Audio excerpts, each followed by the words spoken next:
Baik, sebelumnya Assalamualaikum warahmatullahi wabarakatuh.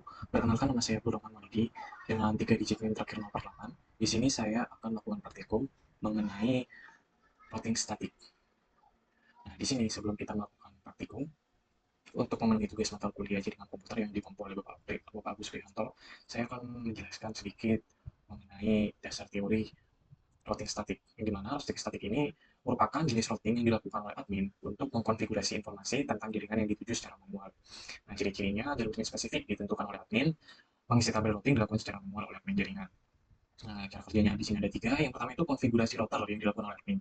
Selanjutnya, router melakukan routing berdasarkan informasi yang diterima dari tabel routing, serta admin jaringan akan menggunakan perintah IP route secara manual untuk mengkonfigurasi router dengan routing statik, dan routing statik akan berguna untuk melewatkan paket data yang ada pada jaringan. Dan di sini ada beberapa parameter. Yang pertama ada destinasi yang merupakan tujuan atau network mask, dan biasanya diisi dengan 000/0 untuk semua jaringan.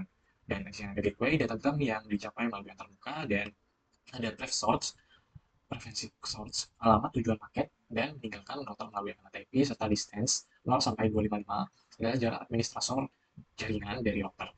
Nah, di sini ada keuntungannya menggunakan hosting statik, yang dimana yang pertama untuk meringankan kinerja prosesor router, yang kedua itu tidak ada bandwidth yang digunakan untuk pertukaran informasi dari tabel isi routing pada saat pengiriman paket. Yang ketiga, routing statik lebih aman dibandingkan routing dinamis karena dilakukan secara manual. Jadi admin sudah tahu bagaimana jaringan akan dikirimkan melalui router. Nah, routing statik kebal juga terhadap usaha hacker yang untuk itu mensmooth dengan tujuan membajak traffic. Nah, kerugiannya sendiri, admin jaringan harus mengetahui semua informasi dari masing-masing router yang digunakan. Nah, di sini tidak cocok untuk berskala besar karena admin harus menginput satu persatu informasi yang harus atau jaringan yang harus dirouterkan. Administrasinya cukup rumit dibanding routing dinamis, terlebih jika banyak router yang harus dikonfigurasi secara manual. Rentan terhadap kesalahan saat entry data routing statik yang dilakukan secara manual. Nah, di sini rentan ya terhadap kesalahan pada entry karena juga kalau misalnya entry dari routernya itu kebanyakan, jadinya membingungkan bagi administrator jaringan. Nah, di sini kita langsung melakukan praktikum saja. Di sini kita akan melakukan praktikum seperti gambar di sini. Yang ada PC 1, PC 2, dan PC 3, ada router 1, router 2, router 3, dan ada server 1 serta server 2 dengan beberapa network ID sebagai berikut. Nah, di sini ada tabel routingnya juga, dan kita akan melakukan simulasi dari project yang kita buat dengan menggunakan paket Simple PC PGU untuk melakukan skenario agar mengetahui percobaan pada routing statik. Kita langsung masuk ke Cisco Packet Tracer. Nah, di sini saya sudah menyediakan ada PC 1, PC 2, PC 3, ada router 1, router 2, router 3, dan ada server 1 serta server 2. Yang dimana itu lab 1 akan menggunakan ID 192.168.1.1 menggunakan slash 26 yang artinya itu dua submax maxnya itu 255, 255, 255, dan 192 dengan gateway-nya 192.168.1.62. Ini bebas ya gateway-nya kita menggunakan apa. Nah, di sini untuk IP lab 2 menggunakan ID 165 dengan slash 26 sama, dengan gateway menggunakan 126. Nah, di sini network ID-nya kita menggunakan 0, dan network ID untuk ini menggunakan 64 karena di sini ada dua grup terpisah ya untuk slash 26 itu. Nah, kita yang PC 3 ini menggunakan slash 25 yang dimana itu lebih besar jangkauannya. Yang dimana di sini uh, kita menggunakan report ID di 128 karena 0 dengan 64 sampai 128 itu sudah 127 itu sudah dipakai kan. Di sini kita menggunakan 128, tapi kita menggunakan sampai yang 255, 255, 255 serta 128 menggunakan gateway yaitu 254. Nah, di sini kita harus men-setting untuk gateway-nya di sini di fast internet 00. Ini kita menggunakan gateway yang sama, atau ini gateway ini kita gunakan sebagai IP address fast internet di kabel 00 ini menggunakan Helios 62, serta di PC2 atau Lab 2 ini kita menggunakan Helios 126. Di serial antara ini dengan ini kita menggunakan 12.12.12.1, ini slash 24 menggunakan metode ID ini. Nah, di sini kita menggunakan 12.12.12.2 untuk menghubungkan antara router 1 dan router 2. Untuk serial 3 ini kita akan menghubungkan ke router 3, di mana itu di sini 13.13.13.1 untuk di router 1, di sini di serial 3 slash 0, yang dimana di sini untuk menghubungkan router 1 ke router 3 menggunakan ID default ini. Di sini kita di serial 3 juga 13.13.13.2.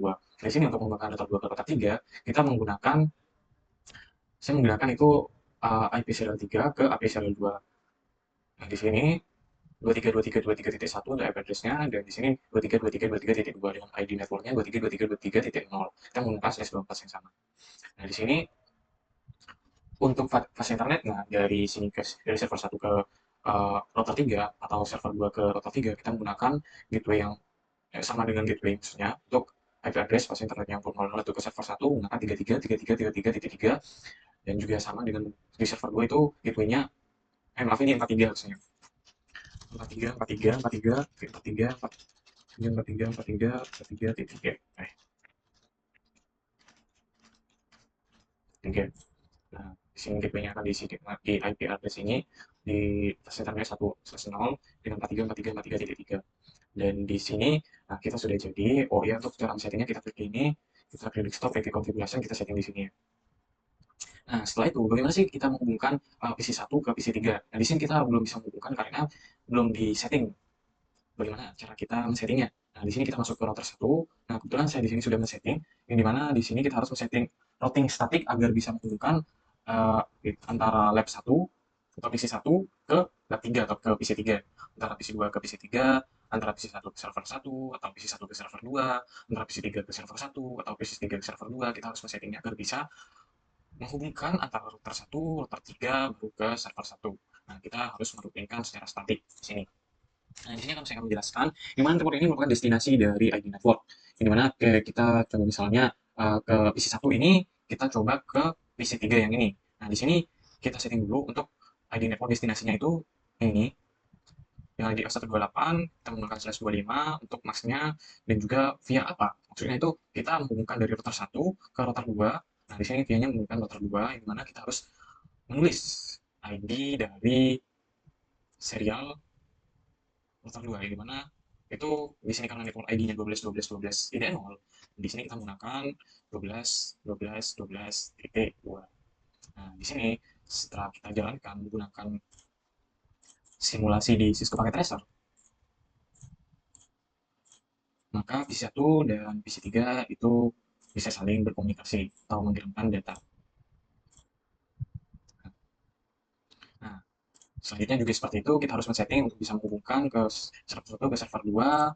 Kita harus men-setting dari router 2 ke ke server 1 maupun ke PC 1, PC 2. Nah, kita coba PC 3, bagaimana kita merouter statiknya ke server 1? Nah, kita menggunakan network atau destinasinya itu di sini ada 33.33.33.0. Kita menggunakan /24 yang dimana suffix max-nya itu 255.255.255.0. Nah, kita tulis di sini nanti 255.255.255.0 ya, begini. Nah, untuk VA-nya kita lewat apa? Nah, di sini kan lewat router 3, maka kita tulis untuk VA-nya 23.23.23.2. Nah, di sini akan menghubungkan ke server 1. Nah, kita coba isi 3 ke server 1.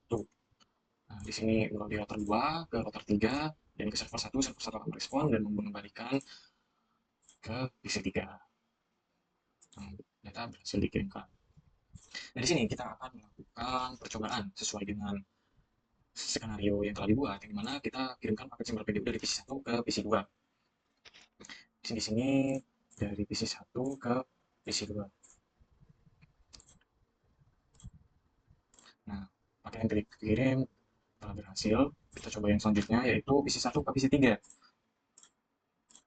Nah, di sini kita melalui router 1, kemudian di network ke router 2, di network ke PC 3, dan kembali lagi ke router 2, ke router 1, dan ke PC 1.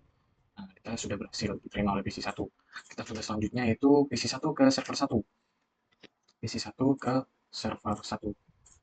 Nah, di mana kita mendapati router 1, router 3, dan ke server 1. Server 1 akan memberi respon, akan mengembalikan ke PC 1. Nah, di sini kita coba yang keempat, PC 1 ke server 2. Kita coba PC 1 ke server 2. PC 1, PC 1 ke server 2. Di sini akan melewati router 1, melewati ID port 13.13.13.0 ke router 3, nah, ke server 2 tadi, di situ ke router 1 tadi, dan kembali ke PC 1. Nah, kita coba kirimkan paket sampel PDU dari PC 3 ke PC 1. Nah, dari PC 3 ke PC 1. Nah, di sini kita cara melihatnya itu dari PC 2 ke PC 1 itu, nah di sini kita masukkan ID di PC 1 ini, ID networknya dengan kelas ya, /26. Di sini /26 itu 255.255.255.192 dengan via 12.12.12.1 yang sini ya, di router 1. Nah, kita lihat Nah, setelah bisa disetting atau berhasil disetting, maka paket yang dikirimkan akan diterima oleh PC1 dan dikembalikan ke PC3. Kita coba yang selanjutnya itu dari PC3 ke PC2. Dari PC3 ke PC2. Di sini dari router 2 ke router 1 ke PC2, ke router 1 lagi ke router 2 dan ke PC3. Kita terima oleh PC3. Nah, kita ke PC3 ke server 1. Kita coba semuanya ya. PC3 ke server 1. Nah, di sini dari router 2 ke router 3 ke server 1 ke router 3 lagi dan router 2 dan paket akan kembalikan ke PC3. Kita PC3 ke server 2 yang dimana di sini kita lihat lagi untuk memperpaham lebih dalam di mana di sini untuk menghubungkan ke server 2 kita membutuhkan ID dari server 2, network ID-nya atau destinasinya di konteksnya itu menggunakan di server 2 sendiri yaitu 124 atau 255.255.255.255.0. Di sini via-nya via router 3 23.23.23.2. Di sini kita coba hubungkan. Nah, di sini telah berhasil. Kita coba selanjutnya yaitu dari server 1 ke server 2 ya. Server 1 ke server 2. Nah, ke server 2, server 2, 3, dan ke server 1. Nah, ini cara menghubungkannya itu karena ini satu router ya dengan server 2, server 1 ini, maka kita menggunakan gateway di sini. Karena ini menggunakan gateway, maka bisa langsung terhubung tanpa di routing statik. Nah, kalau kita melewati antara router ini, maka harus di routing statik. Dimana dari server 1 ke server 2 sudah, server 1 ke PC1, lalu PC2, lalu PC3. Nah, kita coba server 1 ke PC1. Nah, sudah berhasil. Kita coba yang server 1 ke PC2. Kita coba router 3, kan settingnya dari router 3 ke router 1 lalu ke PC2 karena kita settingnya di sini dari router 3 ya tadi kita akan ke router 1. Nah, di sini melewati 13.13.13.0 maksudnya 13.13.13.1. Nah, di sini kan ID-nya dari networknya ini kita melewati router 1 ini maka dari server 1 akan ke router 1 dulu baru router 1 akan menghubungkannya ke PC2. Nah, ini gimana di sini untuk PC2 itu kan untuk ID networknya 192.168.1.64 126 via 13.13.13.1 di router 2. Nah, seperti itu cara kerjanya. Dan juga untuk ke PC3 juga sama. Eh, PC server 1 ke PC3. Router 2 kan ke router 3 kan ke router 2 karena kita setting routing statiknya ke router 2, lalu ke PC3, lalu ke router 2 lagi, lalu ke router 3, ke server 1 sebenarnya kita bisa men-settingnya lewat sini untuk kembalinya, namun karena untuk mengefisiensikan waktu ya, ini kita ambil yang terdekat saja. Nah, untuk praktikum yang kedua, kita coba memotong salah satu dari kabel yang ini ya. Kabel yang ini lalu kita bagaimana sih kalau misalnya ada salah satu kabel yang terpotong, maka kita harus melewati ke misalnya kita ke PC1 ke server 1 kabel yang 13 13 13 ini titik 0 ini terpotong. Nah, maka PC1 akan ke PC ke router 1 dulu, baru melanjutkan melewati router 2 ke router 3 baru ke server 1. Nah, di sini kabel yang 13, 13, 13 di sini kita potong. Nah, akan menjadi seperti ini. Nah, untuk IP address di sini sama, gateway-nya sama di lab 1, untuk lab 2 juga sama, lab 3 juga sama, di server 1 juga sama, di server 2 juga sama. Yang berbeda itu kita di sini karena di sini kabelnya sudah dipotong, maka yang serial 3 di sini akan terpotong. Nah, di sini kita perlu men-settingnya gimana sih kalau misalnya PC satu kita hubungkan ke server 1 kan awalnya lewat router 1 langsung ke router 3. Di sini kita harus muter dulu ke router 2 baru ke router 3. Nah, di sini kita setting terlebih dahulu untuk jalannya kita harus melewati router 2 terlebih dahulu. Yang dimana statiknya kita harus melewati untuk terhubung ke 33333 titik 0 untuk terhubung dengan ID network yang ini. Nah, kita harus masukkan 333333.0 subnext kelasnya itu 124 yang artinya 255.255.255.0 via 12.12.12.2 yang mana untuk ke router 3 menuju server 1 kita harus melewati router 2 terlebih dahulu. Nah, begitu juga ya ke server 2 untuk menghubungkannya dari router 1 ke antara router 3 ke server 2. Nah, di sini kita harus melewati router 2 terlebih dahulu. Nah, dari itu 434343.0 dengan via 12.12.12.2. Nah, untuk yang di sininya sampai 3. Untuk yang di sini juga sama, yang dimana kita harus tahu kabel serialnya untuk bisa menghubungkan. Setelah itu kita routing statiknya, dimana di sini untuk ke ini untuk ke PC 1, yang ini untuk PC 2, yang ini untuk ke server 1, dan yang ini untuk ke server 2. Karena sebelumnya sudah disetting jalannya, kalau misalnya kita ada paket yang dikirim dari router 2 ke server 1, maka di sini kita menggunakan via 23.23.23.2. Kita akan menggunakan router 3 untuk menghubungkan ke server 1 maupun ke server 2. Sedangkan router 3 di sini kita misalkan kita mau menghubungkan server 1 ke PC 1, kan awalnya kita lewat router 3 langsung router 1 ke PC 1. Nah, di sini kita harus muter dulu ke router 3, lalu router 2, router 1 baru PC 1. Nah, kita harus setting untuk jalan pulangnya. Yang dimana di static ini kita harus ajarin atau kita harus routing, yang dimana di sini kita harus memasukkan ID network dari PC 1. Nah, ini PC 2, kita menggunakan /26/26. Via apa? Maksudnya via apa itu? Kita ke mana ini untuk men-setting? Karena di sini ada satu jalan aja ya, menggunakan jalan yang ID network 23.23.23.0, yang dimana IP address dari router 2 merupakan 23.23.23.1, maka untuk menghubungkan ke ini PC 3, PC 1, dan PC 2, sini kita harus routingnya terlebih dahulu untuk jalan pulangnya. Nah, Nah, maka dari itu, jika ini ya pusingnya banyak, misalnya bisa ratusan, tidak mungkin kita untuk menggunakan routing strategi ini, makanya ada namanya routing dinamis. Nah, kita akan melakukan praktek routing dinamis nanti minggu depan atau di next pertemuan. Nah, di sini karena kita sudah men-settingnya untuk jalan pulangnya, nah, saya contohkan yang satu saja ini, kita mau ke dari server 1 ke PC 1. Nah, di sini kita harus tahu lagi networknya, destinasinya ke sini. Nah, via mana? Maksudnya jalan pulangnya lewat mana itu kan lewat sini, router 2 terlebih dahulu, baru ke router 1. Nah, di router 2 ini kita harus men-setting juga untuk statiknya, kita harus kemana jika ke dari router 2 itu menghubungkan ke PC 1. Nah, di sini sudah disetting. Di sini kita harus melewati 12.12.12.1. Kita harh melewati router 1 baru ke PC 1.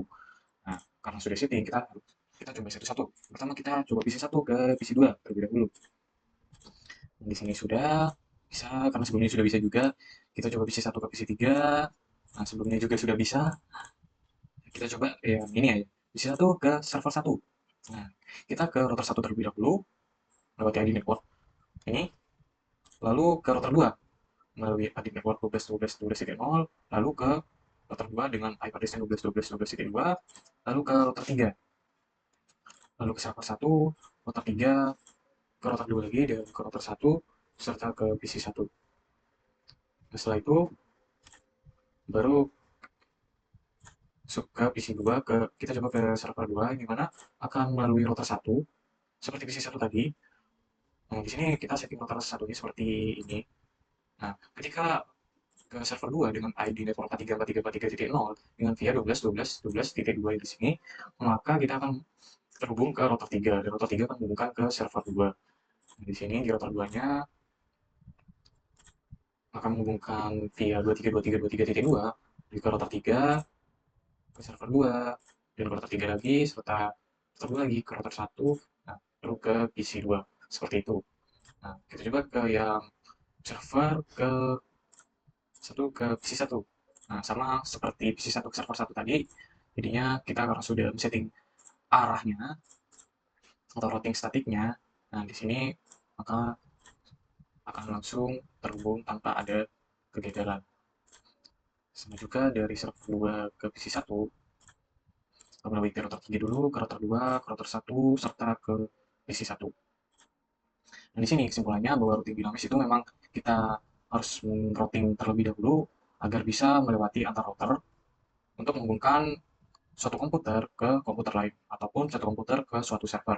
Nah, di mana routing statik ini memiliki kelebihan dan memiliki juga kekurangan, di mana kelebihannya itu kita mengetahui bagaimana alur dari jaringan itu bekerja, dan juga untuk lebih aman karena itu disetting terhadap kita sendiri dan aman dari gangguan traffic dari hacker. Sedangkan yang selamanya, karena ini untuk skala kecil, maka tidak cocok untuk skala yang besar. Misalnya ada ribuan, ratusan maupun ribuan PC ataupun komputer, itu kita harus men-setting satu-satu, itu sangat tidak efisien sama sekali. Jadinya mungkin cukup sekian praktikum dari saya, kurang lebihnya mohon maaf. Wassalamualaikum warahmatullahi wabarakatuh.